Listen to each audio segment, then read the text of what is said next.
मिताली अपनी सास सरोज और पति मनोज के साथ रहती थी।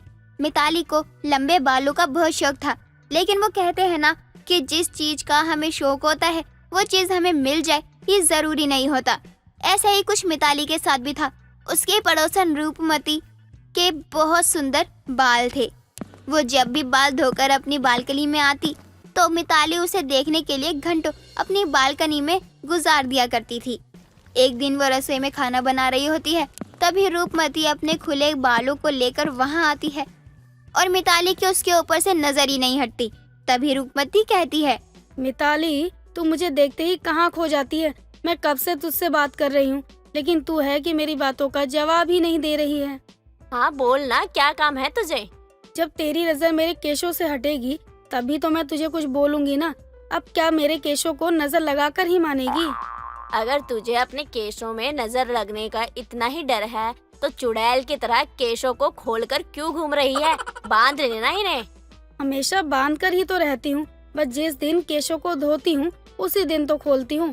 अब भगवान ने इतने सुंदर केश दिए हैं मुझे, तो मैं इन्हें थोड़ी देर खोल कर भी नहीं रख सकती क्या? तो रख ना, मना किसने किया है? लेकिन बिना बात के अपने लंबे केशों की अकड़ तू मुझे क्यों दिखला रही है?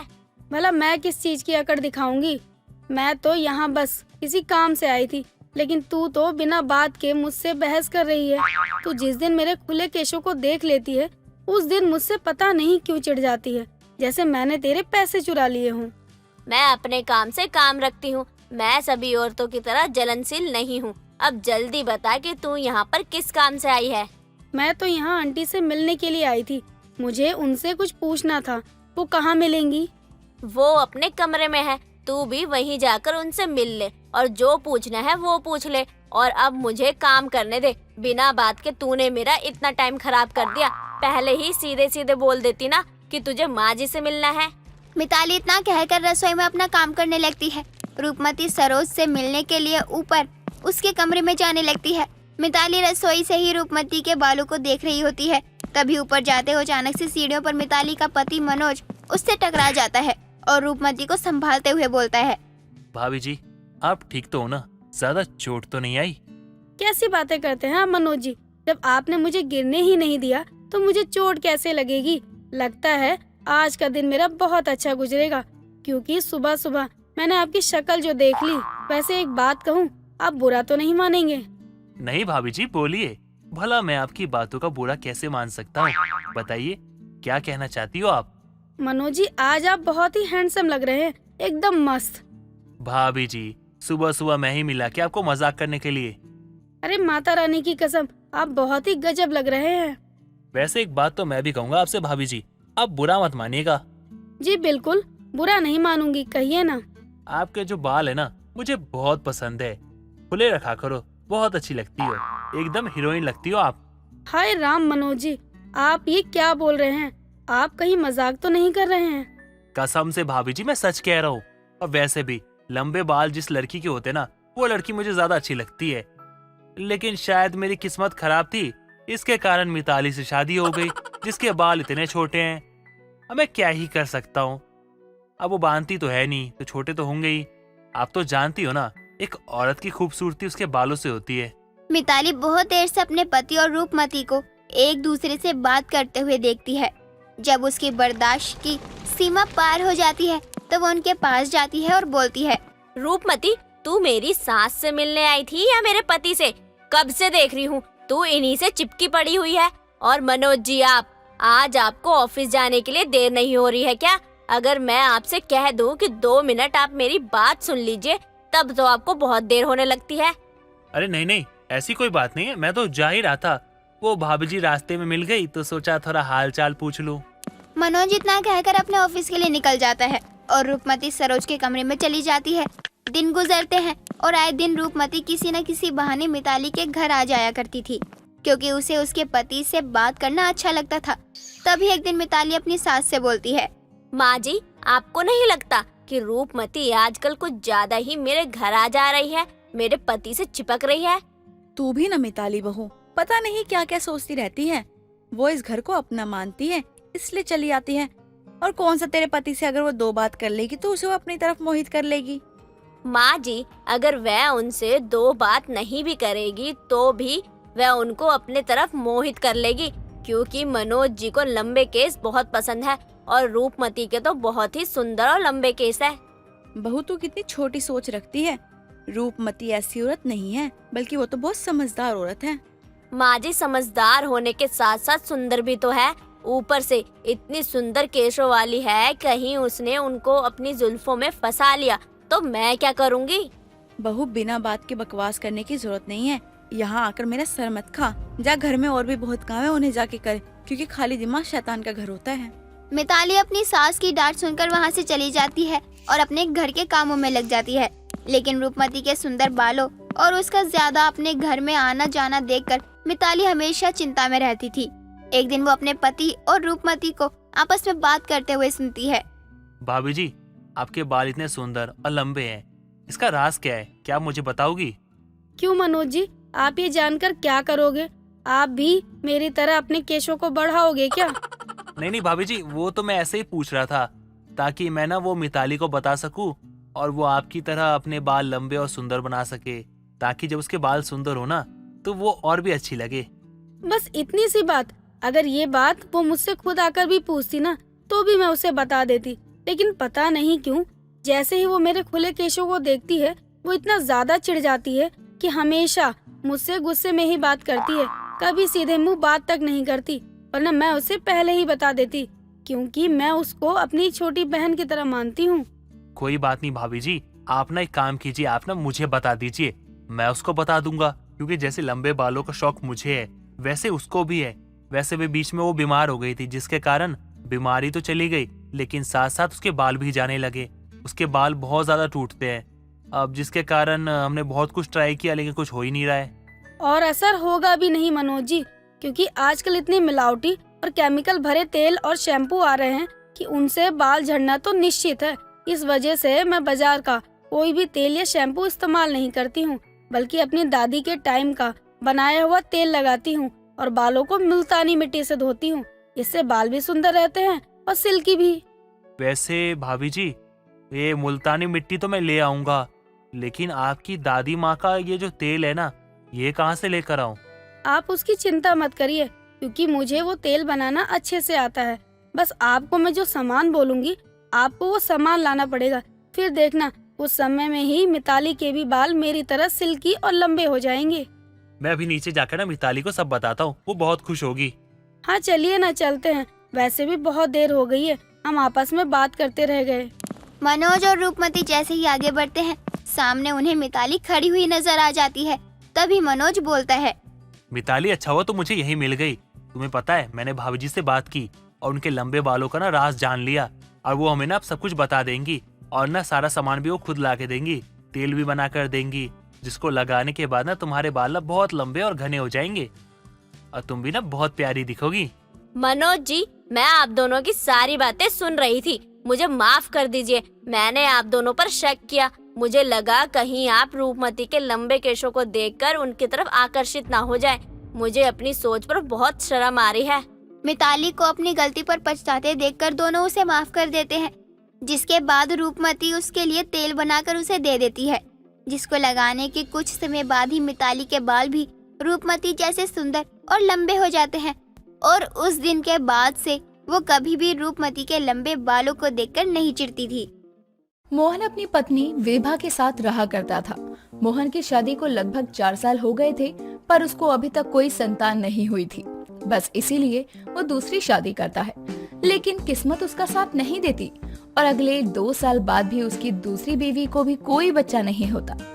बस यही जानने के लिए मोहन डॉक्टर के पास जाता है और अपनी तीनों बीवियों के साथ खुद का भी चेकअप करवाता है, जहां उसको डॉक्टर से पता चलता है, मोहन जी, प्रॉब्लम आपकी पत्नियों में नहीं बल्कि प्रॉब्लम तो आप में है। आप कभी भी बाप नहीं बन सकते। डॉक्टर की बात सुनकर मोहन को बहुत बुरा लगता है और वो अपने घर चला आता है। मोहन काफी उदास था। अपने पति को ऐसे उदास देखकर मोहन की तीनों बीवियां आपस में बात करती हैं। रानी, निशा, मैं सच कहूँ तो मुझे माँ बनने का सुख चाहिए।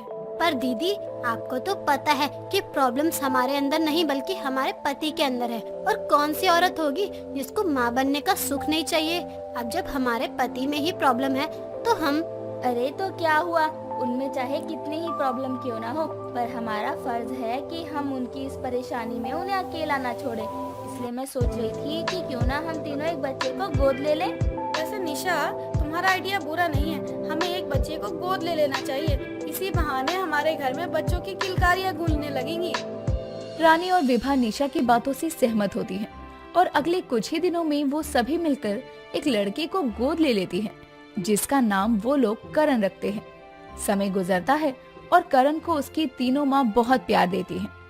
देखते ही देखते 25 साल गुजर जाते हैं और बहुत जल्द अब करण शादी करके नीतू को घर लेकर आता है। आज नीतू की पहली रसोई थी।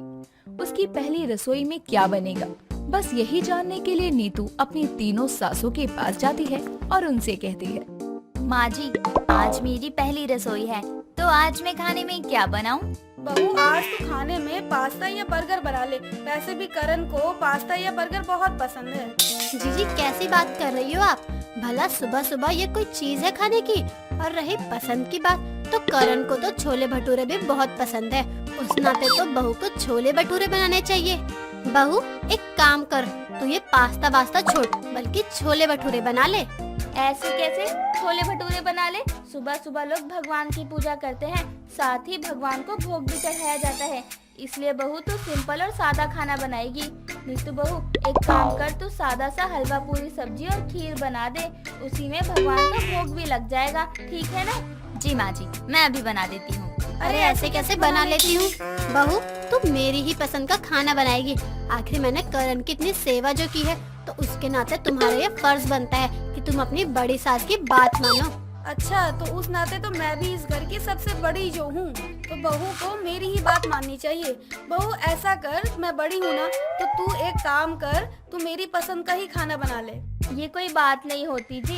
अगर देखा जाए तो मैंने करण को गोद लेने की बात कही थी, तो इस हक से सबसे पहला हक तो मेरा बनता है ना। वो सभी आपस में बहस कर ही रहे थे कि तभी वहाँ पर करण और मोहन आ जाते हैं और उनको इस तरह से लड़ते झगड़ते देखकर करण अपनी पत्नी नीतू से बोलता है, नीतू, तुम एक काम करो, तुम ना किसी की मत सुनो और मेरी मानो ना, तुम तीनों माँ की पसंद का खाना बना दो। ऐसे कैसे बना दो? अरे वो लड़की है, कोई मशीन नहीं जो सब कुछ बना दे। बहू, तुम किसी की मत सुनो। अगर तुम इनकी सुनोगी तो पागल ही हो जाओगी।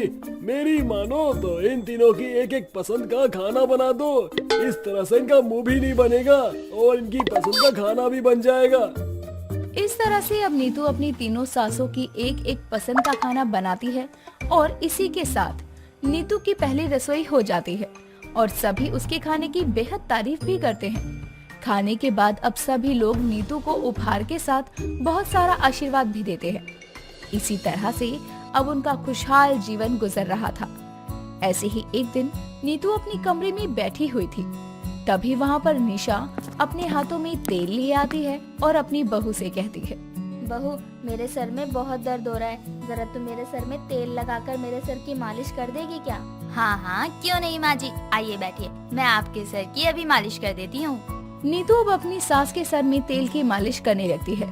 तभी वहाँ नीतू की बीच वाली सास आती है और अपनी बहू से कहती है, बहू, तू यहाँ अपनी तीसरी सास को तेल लगा रही है? चल अब छोड़ इसको। मैं क्या कह रही थी कि तेरा स्टाइल बहुत अच्छा है, इसलिए तू मेरे साथ मार्केट चल। वहाँ चलकर तू मुझे तेरी पसंद की साड़ियाँ दिला दे कुछ। पर माँ जी, मैंने अभी ही माँ के सर में तेल लगाना शुरू किया है। छोड़ ना बहू, आकर लगा देना तेल। अरे ऐसे कैसे बाद में लगा दियो? तुमसे पहले मैं यहाँ आई थी, तो बहू मेरे ही तेल लगाएगी। जब मेरे सर की मालिश हो जाएगी तब तुम इसको अपने साथ ले जाना। जी नहीं, मैं इसको अभी और इसी वक्त अपने साथ लेकर जाऊंगी। चल बहू। उसकी ये बात सुनकर पड़ोसन किचन में जाती है और नीतू से चावल मांगती है। नीतू अब उसे चावल दे देती है। तभी पड़ोसन नीतू को भड़काने की सोचती है, क्या बहू, तेरे घर से तो बहुत आवाजें आती हैं। लगता है तेरे घर में बहुत लड़ाइयाँ होती है। खैर, तू तो ये सब अभी देख रही है। तुझे पता भी है मैं तो यहाँ कब से रह रही हूँ, जब से रह रही हूँ तब से सुन रही हूँ ये सारी चीजें। तेरी शादी से पहले काफी आवाजें आया करती थी, लगता है तेरी सासों के बीच में बनती नहीं है। हाँ, वैसे बनेगी भी क्यों, आखिर वो तीनों है तो सौतन ही ना। आंटी जी, भले ही आप यहाँ शुरू से रहती हैं, पर मैं इतना जानती हूँ कि मेरी सास कभी आपस में लड़ नहीं सकती। और रही बात सौतन की, तो मैं आपको बता दूं कि भले ही वो तीनों सौतन हो, पर उनमें बहनों से भी ज्यादा प्यार है। इसलिए आप मुझे मेरी सासों के बारे में ना ही बताएं तो ज्यादा अच्छा है। मैं तो बस तुझे बता रही थी, बाकी मुझे क्या, तेरे घर का मामला है, मैं क्यों बोलूं। जी आंटी जी, ये आपने बहुत ही अच्छा सोचा है। लीजिए आपके चावल। पड़ोसन चावल लेकर वहाँ से चली जाती है, पर ये सब कुछ दूर खड़ी निशा सुन लेती है। अपनी बहू के मुंह से अपने बारे में ऐसी बात सुनकर निशा को बहुत अच्छा लगता है, जिसके बाद निशा रानी और विभा के पास जाती है और आज की बात अपनी दोनों बहन जैसी सौतन को भी बताती है। ये सुनने के बाद अब उन तीनों को ही अपनी बहू पर काफी गर्व होता है। थोड़ी देर बाद जब नीतू अपनी सास के पास बैठती है, तब उसकी सास उसको सारी बात बताते हुए धन्यवाद करती है, जिसके बाद नीतू अपनी सासों से कहती है, माँ जी, मैं हूँ 3 सासों की एक। नव्या अपने 2 भाई वरुण, विनीत और भाभी सुमन और नीतू के साथ रहा करती थी। नव्या अपने भाइयों की लाडली थी, पर सुमन और नीतू नव्या को जरा भी पसंद नहीं करती थी। ऐसे ही एक दिन सुमन अपनी देवरानी से बोलती है, नीतू, मैं क्या सोच रही थी कि आज क्यों ना हम कहीं बाहर चलें। दीदी, बाहर जाने में कोई दिक्कत नहीं है, पर आप तो जानती है ना कि हमारे सर पर एक नागिन बैठी है जो हमारे सीने पर छत्ता फैलाए हुए बैठी है। अब अगर हम अपने पतियों के साथ कहीं भी बाहर जाएंगे तो हमारे पति इसको छोड़कर तो जाएंगे नहीं। अब जब भी जाएंगे तब वो उसे हमारे साथ ही लेकर जाएंगे। यार, बोल तो तुम बिल्कुल सही रही हो। मैं भी बहुत दुखी हूँ इस लड़की से। ये ननद नहीं, बोझ बनकर रह गई है बस। पता नहीं कब यहाँ से निकलेगी। तुम चिंता मत करो दीदी, आज जब भी ये आएंगे ना तो उनसे मैं नव्या की शादी की बात छेड़ूंगी। हाँ, एक बार बात करके जरूर देखना, क्या पता इन भाइयों के दिमाग में कुछ घुस जाए और उसकी शादी करवा दे। मम्मी पापा तो इस मनहूस को यहाँ छोड़कर चले गए, पर अब हम लोगों को इसे झेलना पड़ रहा है। जहाँ दोनों देवरानी जेठानी आपस में बात कर रही थी, तो वहीं नव्या दरवाजे से ये सब कुछ सुन लेती है, पर वो अपनी भाभी को कुछ नहीं बोलती और वहाँ से चली जाती है। नव्या अपने कमरे में जाकर अपनी माँ और पिता की फोटो लिए रोते हुए खुद से बोलती है, माँ, पिताजी, आप मुझे क्यों छोड़कर चले गए? देखो ना, आपके जाने के बाद भाभिया मुझसे कितना चिढ़ती है। काश आप यहाँ होते। अगर आप यहाँ होते ना तो सच में मुझे कोई कुछ नहीं बोलता और फिर मैं इस घर में नौकरानी नहीं बल्कि रानी बनकर रहती। नव्या अपने माता पिता की फोटो से बात करते करते सो जाती है। तो वहीं शाम की चाय जब सुमन और नीतू के सामने नहीं आती, तब नीतू चिल्लाते हुए नव्या को आवाज लगाती है, महारानी, ओ महारानी, कहाँ मर गई? जिंदा है भी या नहीं? आज की चाय देनी भी है या नहीं? अपनी भाभी की आवाज सुनकर एक झटके से नव्या की आंखें खुल जाती हैं और समय देखकर वो खुद से बोलती, परोस दो। अब क्या था, नीतू की जुबान उसके पति के आगे नहीं चलती और वो चुपचाप अपने पति के साथ बाहर डाइनिंग टेबल पर जाकर खाना खाने लगती है। अपनी ननद की वजह से उसे सुनने को मिलता है। बस इसलिए अब नीतू अपनी ननद से बदला लेना चाहती। इसलिए अब सुबह जब वरुण और विनीत अपने काम पर निकल जाते हैं, तब नीतू सुमन से कहती है, आपको पता है दीदी, कल रात क्या हुआ? इस मनूस के चक्कर में विनीत जी मुझ पर गुस्सा होने लगे। मुझे तो समझ ही नहीं आ रहा कि आखिर मैं इसको यहाँ से कैसे निकालूं। नीतू, देवर जी ने तुम पर अपना गुस्सा उतारा खाली इस करमजली के चलते? अरे मैं तुम्हारी जगह होती ना तो कसम से मैं इसको इसकी औकात दिखा देती। आप चिंता क्यों करती है दीदी? सुबह हो चुकी है पर महारानी अभी तक नहीं उठी, इसलिए आप मेरा कमाल देखिए। नीतू अपनी ननद नव्या के कमरे में उसे उठाने के लिए जाती है और उसे देर तक सोता हुआ देखकर उसके ऊपर से कंबल हटाते हुए अपनी ननद से कहती है, अरे हीरोइन, उठ जा, आज उठना भी है या नहीं? महारानी बनी हुई है, 12-12 बजे तक सोती रहती है। भाई तो कुछ बोलता नहीं है तो सोचती है कि यूं ही आराम फरमाऊं। भाभी उठ ही रही थी, वो मैं बस।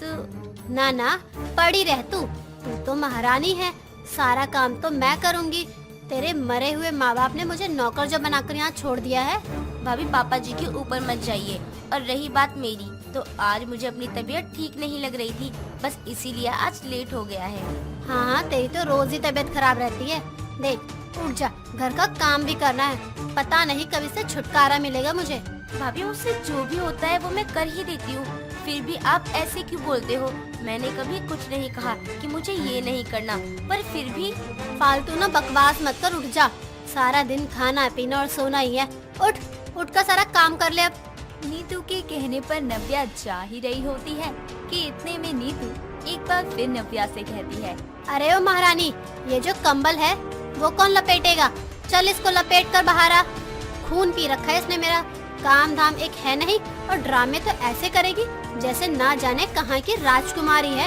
इतना कहकर वो वहाँ से चली जाती है और बेचारी नव्या वहाँ रोती रह जाती है। समय गुजरता है और एक दिन जब नव्या टीवी देख रही होती है, तभी उसकी भाभी कपड़े लेकर आती है और उससे कहती है, सारा दिन तुझे आराम ही दिखता है क्या? ये क्यों नहीं सोचती कि थोड़ा सा काम करवा लूं अपनी भाभीयों का? भाभी मैं सारा काम तो करती हूँ, फिर भी आप ऐसे क्यों करते हो मेरे साथ? हाय, देखो तो कैसे कच कच करके कैंची की तरह जुबान चला रही है। सारा दिन आराम फरमाएगी महारानी। अगर कोई इसको काम बोल दे तो इसको मौत आ जाती है। क्यों, सही बोल रही हूँ ना मैं? तेरे कमरे में मैंने कुछ कपड़े रखे हैं, उसको लपेट कर अलमारी में रख दियो। और बाथरूम में और भी कपड़े हैं, उसको भी जाकर धो दियो, समझी? अपनी बातें पूरी कर वो वहाँ से चली जाती है।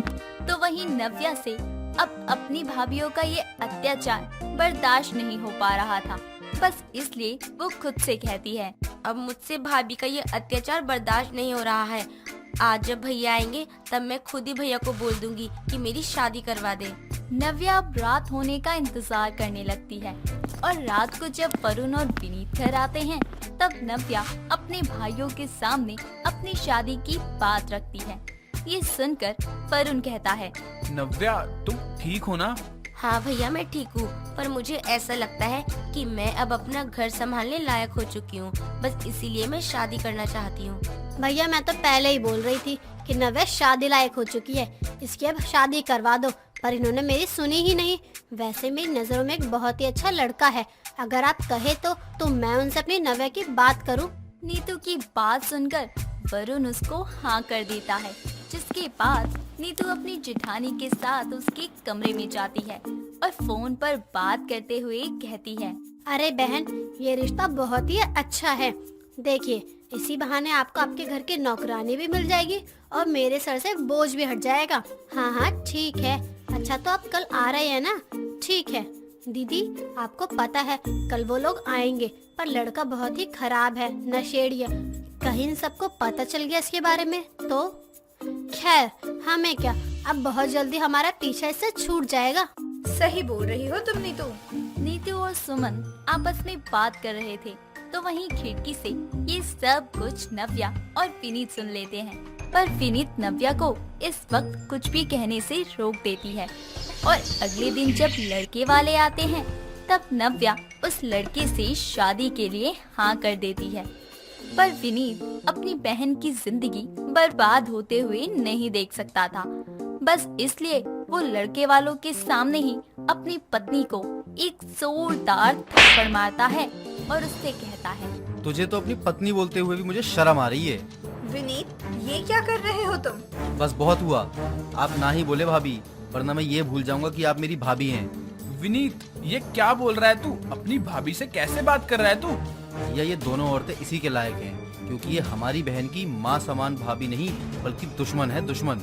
इतना बोलकर अब विनीत अपने भाई को सब कुछ बता देता है कि जानकर पर उनको भी बहुत गुस्सा आता है, जिसके बाद वो उन लड़के वालों को घर से निकाल देता है और अपनी पत्नी से कहता है, सुमन, मुझे तुमसे ये उम्मीद नहीं थी। जब तुम मेरी बहन को अपनी ननद नहीं समझ सकती, तो तुम्हारी इस घर में कोई जगह नहीं है। निकल जाओ तुम दोनों यहाँ से। भैया रुक जाइए, भाभी को घर से मत निकालिए। मैं ना तो पहले आप लोगों का घर बर्बाद करना चाहती थी और ना अब करना चाहती हूँ।